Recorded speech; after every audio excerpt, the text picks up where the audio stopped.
बिस्मिल्लाहिर्रहमानिर्रहीम। नाज़रीन अस्सलाम वालेकुम। मैं हूं आपका मेज़बान साबिर शाकिर, वफाकी दारुल हुकूमत इस्लामाबाद से कुछ ताज़ा तरीन इत्तलात, कुछ ताज़ा तरीन ख़बरें। और ये ख़बरें आपको न्यूयॉर्क से भी दी जाएंगी जी, क्योंकि न्यूयॉर्क में एक नज़ारे की तैयारियाँ की जा रही हैं। ज़ाहिर है पॉलिटिक्स है, मुखालिफिन है, और मुखालिफिन पॉलिटिक्स में यही होता है अपोजिशन का काम कि हुक्मरानों को वो आड़े हाथों ले, और हुक्मरानों का काम होता है वो अपोजिशन को आड़े हाथों ले। तो अब ये लड़ाई चूँकि ओवरसीज़ पाकिस्तानी जो हैं वो बहुत ज़्यादा तपे हुए हैं। दुनिया भर में जितने भी ओवरसीज़ पाकिस्तानी हैं जिस जिस मुल्क में हैं, वो सब के सब बहुत नाराज़ भी हैं, नाला भी हैं, और शदीद तरीन गुस्से में भी हैं कि जनाब उनके साथ जो कुछ किया जा रहा है या जो कुछ किया गया वो दुरुस्त नहीं है। पाकिस्तान तहरीक इंसाफ और इमरान खान में वो बहुत ज़्यादा वो पसंद करते हैं उनको। वो ख़वातीन हों, बच्चे हों, बूढ़े हों, ओवरसीज़ पाकिस्तानी मोर देन 90% जो पाकिस्तानी हैं वो पाकिस्तान तहरीक इंसाफ से जुड़ा हुआ है, इमरान खान से जुड़ा हुआ है। और पाकिस्तान के अंदर जितना एहतजाज होता है उससे ज़्यादा एहतजाज और उससे ज़्यादा यूनिटी ओवरसीज़ पाकिस्तानी शो करते हैं। दो टेलीथॉन हुई जो फ़ंड रेजिंग के लिए, और 2 टेलीथॉन में 10.2 बिलियन यानी कि 10 अरब 20 करोड़ रुपया जो है वो इकट्ठा हो गया सिर्फ 6 घंटों में। अब एक और टेलीथॉन होने जा रही है, उसमें भी मज़ीद पैसे जमा किए जाएंगे सैलाब ज़दगान के लिए। लोग एतबार करते हैं और वो दे रहे हैं।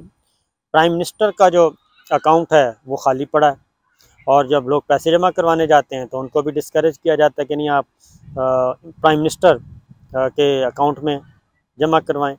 लोग पैसे लेके वापस आ जाते हैं, नहीं जमा करवाते। वो कहते हैं हमने शौकत खानम को देना है, या फिर जो फ़ंड रेजिंग का अकाउंट है पीटीआई का उसको देना है। वो ये काम कर रहे हैं। अब इस दौरान ओवरसीज़ पाकिस्तानियों का वोट भी ख़त्म कर दिया, ईवीएम भी ख़त्म कर दी, और उनको डिस्करेज किया जाता है। तो ओवरसीज़ पाकिस्तानी जी एक बार फिर सरगर्म अमल है और एक तैयारी कर रहे हैं। वो मैं आखिर में आपको बताता हूँ कि क्या तैयारी है। लेकिन इस वक्त जो सबसे ज़्यादा जी खौफ व हरास पाया जाता है वो पाया जाता है ऐवान सदर से, क्योंकि ऐवान सदर पे कब्ज़ा करने की कोशिश की गई। डॉक्टर आरिफ अलवी साहब पे हमले किए गए, पीपल्स पार्टी की तरफ से भी और मुस्लिम लीग नवाज़ की तरफ से भी। मौलाना ने भी किया डॉक्टर आरिफ अलवी साहब पे, और ऐवान सदर खाली करवाने की कोशिश की, और इस्टेब्लिशमेंट से भी इजाज़त ली गई कि जनाब हमें बस गो हेड दे दें, बाकी काम हम कर लेंगे। हमें सारे गुर आते हैं, लेकिन ऐवान सदर जो है वो फ़तह ना हो सका, खाली नहीं हो सका। हैं तो डॉक्टर आरिफ अलवी साहब छोटे से नन्हे मुन्ने से, हल्के फुल्के से, लेकिन समझदार तो हैं वो। उन्होंने इख्तियारात पार्लिमानी निज़ाम में वो जितना मैक्सिमम इस्तेमाल कर सकते थे प्रेसिडेंसी को, अपने इख्तियारात के अंदर रहते हुए, आइन के अंदर रहते हुए उन्होंने काफ़ी टफ़ टाइम दिया। और उन्होंने भी कोई ऐसी बारूदी सुरंगें बिछा दी हैं आइनी और कानूनी एतबार से कि जो किसी वक्त भी, जैसे ही ये जो इम्पोर्टेड सरकार जो है आगे पीछे होगी, तो वो फ़ौरन वो बारूदी सुरंगें जो है ना वो फटना शुरू हो जाएंगी। और ये जितने भी इक़दामात किए जा रहे हैं कि रेफरेंस वापस हो रहे हैं, 50 से रेफरेंस वापस हो गए, मुकदमात ख़त्म हो रहे हैं, और उसमें जितने भी दोनों पार्टियों के बड़े बड़े सियासी ख़ानदान उन सब के रेफरेंस वापस हो रहे हैं, तो 50 करोड़ तक की करप्शन नहीं है। ये सारी चीज़ें, ये सारा रिवर्सल होना है, और किसी मुनासिब वक्त पे जाके ये रिवर्सल हो जाएंगी। ये सारा जो लावा और ये आतिशफ़शां जो यकदम फटेगा, और फिर चीज़ें कंट्रोल में रहेंगी नहीं। लिहाजा पाकिस्तान के अवाम जो है नाराज़ हैं, थोड़ा सा गुस्से में भी है, बात सही है, क्योंकि पाकिस्तान के अवाम की इस वक्त सूरत हाल ये है कि आटा क्राइसिस, आटा बहरान आया हुआ है। और जो 20 किलो का आटे का थैला 20 किलो जो था वो 2000 रुपये का था, अब वो हो गया 2500 रुपये का, और ये मुसलसल बढ़ रहा है। आटा महंगा हो रहा है, दालें महा महंगी हो चुकी हैं, और कंपेयर कर रहे हैं पाकिस्तान तहरीक इंसाफ की को और मौजूदा 5 महीने को। इतनी महंगाई पिछले 3.5 पौने 4 सालों में नहीं हुई जितनी इन 5 महीनों में हो गई है, और इंतहा की महंगाई है। और लोग जो हैं अब बिजली वापडा के दफ्तरों पे जाके तोड़ फोड़ कर रहे हैं, बिल जलाए जा रहे हैं। उनको किसी ने नहीं कहा, लेकिन कुव्वत वो कहते हैं कुव्वत ख़रीद भी नहीं है, कुव्वत अदायगी भी नहीं है। 3,000, 30,000, 40,000, 50,000 एक आम आदमी बिजली का बिल कैसे जमा करवाए? ये तो अंदरून मुल्क की सूरत हाल है। अंदरून मुल्क में एक बेपनाह किस्म का तूफ़ान है, और इस वक्त इमरान खान साहब अगर चाहें तो वो इस जलती पर तेल का काम कर सकते हैं, लेकिन अभी तक ठहराव है, रुके हुए हैं कि चीज़ें अच्छे तरीके से ठीक हो जाएं, और ये जो इस वक्त ये सारा महफ़िल सजाई गई थी ज़बरदस्ती की, वो महफ़िल ख़ुद ब खुद ही बर्खास्त करी जाए तो ज़्यादा बेहतर है। लेकिन अभी इसके इम्कानात कम नज़र आ रहे हैं, क्योंकि रेजिस्टेंस बहुत ज़्यादा है। उसकी वजह है कि फ़ौरी इलेक्शन होते हैं तो पाकिस्तान तहरीक इंसाफ जीत जाएगी, पाकिस्तान तहरीक इंसाफ जीतेगी, मेजॉरिटी से आएगी। मेजॉरिटी से आएगी तो ये जितने भी कवानीन हैं, ओवरसीज़ वाला, इलेक्ट्रॉनिक वोटिंग मशीन वाला, नैब वाला, ये सारे के सारे 2 हफ्ते के अंदर अंदर, 1 महीने के अंदर अंदर ये सारे ख़त्म हो जाएंगे। अदरवाइज़ ये सुप्रीम कोर्ट ऑफ पाकिस्तान में चीज़ें पड़ी हैं, वहाँ पे ख़त्म होंगी, क्योंकि जब कोई भी कानून साजी इंडिविजुअल्स को सामने रख के की जाए, इंडिविजुअल्स के मफादात को सामने रख के की जाए, और फिर हुक्मरान जो इत्तेहाद है, हुक्मरान जो हैं, काबीना के लोग हैं, उनको सामने रख के की जाए, और वो फिर बेनिफिट्स भी ले रहे हों, तो अदालतें ऐसे कवानीन को कलअदम करार दे देती हैं। माजी में भी ऐसा हो चुका है और अब भी हो सकता है। इसलिए ये चीज़ें अभी पक रही हैं, और ये किसी वक्त भी प्रेशर कुकर की तरह फट जाएंगी।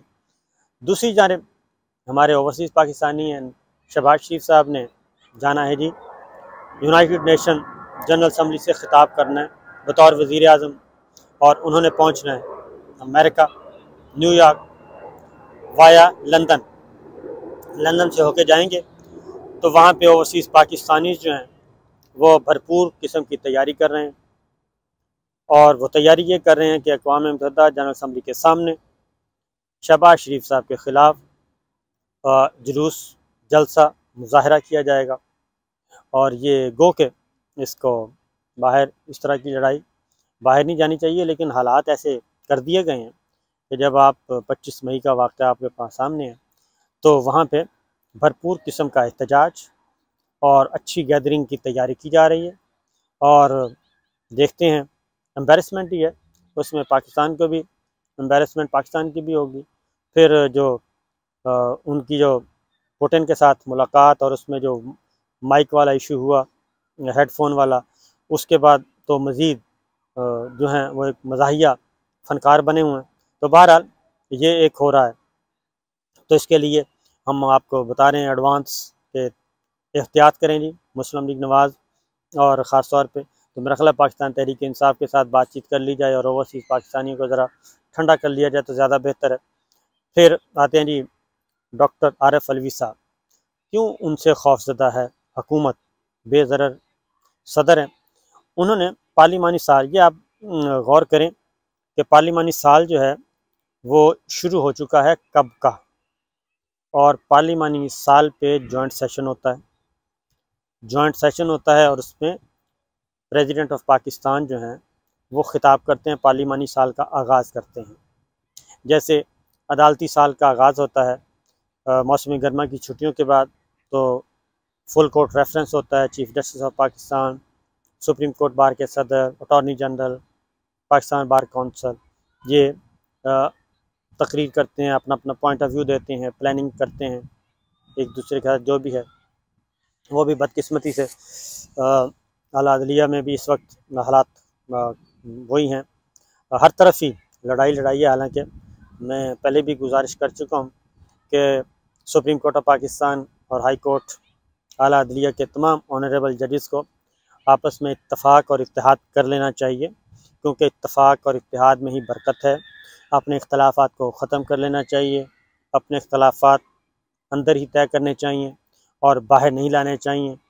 जो भी है, ये जो इस वक्त मीडिया में सिलसिला शुरू हो चुका है, इससे नुकसान होगा। फुल कोर्ट रेफरेंस में भी यही हुआ, 2 ऑनरेबल जजेस ने ख़त लिख दिया और उसको ओपन कर दिया, ओपन लेटर। तो ये एक एम्बेरसमेंट है, इसका नुकसान इदारे को होगा मुस्तकबिल में, मुस्तकबिल करीब में। मैं आपको बता रहा हूँ एहतियात कीजिए। आप हमारे बुज़ुर्ग हैं और इससे बड़ा ओहदा कोई हो नहीं सकता, तो एहतियात कर लेंगे तो ज़्यादा अच्छा है। अब ऐवान सदर डॉक्टर आरिफ अलवी साहब बहुत ज़्यादा मुतहर्रिक हैं। वो बहुत अच्छे काम, यानी कि ऐसे काम कर रहे हैं। वो इस वक्त मरकज़ बना हुआ है, वो सुप्रीम कमांडर भी हैं और वो बन चुका है सेंटर पॉइंट, और वहाँ से चीज़ें जो हैं अच्छाई की तरफ जा रही हैं। जो बंद गलियाँ हैं वहाँ पे खुल रही हैं, और उन बंद गलियों के खुलने से, जो डेडलॉक ख़त्म होने से खुश नहीं हैं बाज़ लोग। हर तरफ के बाज़ लोग जो हैं वो खुश नहीं हैं। तो इसलिए अब वो पार्लिमानी साल है, एक रिक्वायरमेंट है, आइनी रिक्वायरमेंट है, लेकिन अभी तक डॉक्टर आरिफ अलवी साहब को मौका नहीं दिया गया, सदर ममलिकत को, कि पार्लियामेंट का जॉइंट सेशन बुलाया जाए और वो उससे ख़िताब करें। क्योंकि वो जो ख़िताब करेंगे वो इंडिपेंडेंट होगा, वो लिखा हुआ तो होगा नहीं, ना ही इनका जो तकरीर जाएगी इनकी तरफ से, गवर्नमेंट की तरफ से, वो पढ़कर सुना देंगे। इस तरह का काम होना नहीं है। उनको राज़ी करने की कोशिश की जा रही है कि जो वफाक आपको तकरीर भेजे वज़ीर आज़म ऑफिस, तो उस तकरीर को पढ़ के सुना दें। तो वो रजिस्ट कर रहे हैं, और अब तारीखें बार बार तब्दील हो रही हैं। अब जो नई तारीख आई है वो आई है 22 सितंबर की, कि जी 22 सितंबर को जॉइंट सेशन होगा। अब इस पे देखते हैं कि कब ये बुलाया जाता है। मुझे नहीं लगता 22 सितंबर को भी, क्योंकि डॉक्टर आरिफ अलवी साहब वहाँ पे जो ख़िताब करेंगे वो एक कंपैरिजन पेश करेंगे अपनी तकरीर में। जो कुछ ये खेल खेला गया उस पर वो कमेंट्स करेंगे और उस पर अपनी राय देंगे, उस पर गाइडलाइंस देंगे, और वो तकरीर जो है उनकी काफ़ी वज़नी तकरीर है। और ये है असल चीज़। उस तकरीर का बुखार जो है अभी चढ़ गया, और वो मुसलसल उसको डिले किया जा रहा है। अगस्त पूरा ख़त्म हो चुका है और सितंबर जो है वो भी ख़त्म होने को है। तो बार बार नई तारीख आ रही है। अब नई तारीख जो आई है वो 22 सितंबर है। देखते हैं जनाब सूरत हाल कैसे कंट्रोल करने की कोशिश की जाती है। ये हाइब्रिड सिस्टम जो इस वक्त मुल्क में मुसल्लत है। इजाज़त दीजिए, अल्लाह हाफ़िज़।